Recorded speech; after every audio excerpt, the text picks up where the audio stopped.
हो सरपंच, नक्कीच.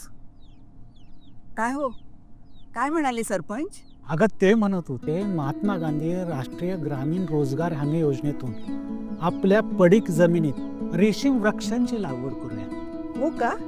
गावासाठी फार उपयोग होईल. अरे वा. या योजनेतून शेतकऱ्यांना तुती लागवडीसाठी 1 ते 5 एकर क्षेत्रावर मोफत मजुरी आणि अनुदान मिळतं. एवढंच नाही तर 50 बाय 22 फुटांचं कीटक संगोपन गृह उभारण्यासाठी शासनाकडून जवळपास 4 लाख रुपयांपर्यंतची आर्थिक मदत सुद्धा दिली जाते.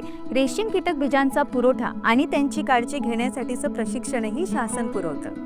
त्यामुळे आपल्याला फायदा तर होईलच, पण गावकऱ्यांसाठीही रोजगार उपलब्ध होईल आणि आपली जमीन पुन्हा हिरवीगार होईल. महात्मा गांधी राष्ट्रीय ग्रामीण रोजगार हमी योजना ही केवळ एक रोजगार देणारी योजना नाही, तर ग्रामीण कुटुंबाचं जीवनमान उंचवणारी एक मोठी संधी आहे.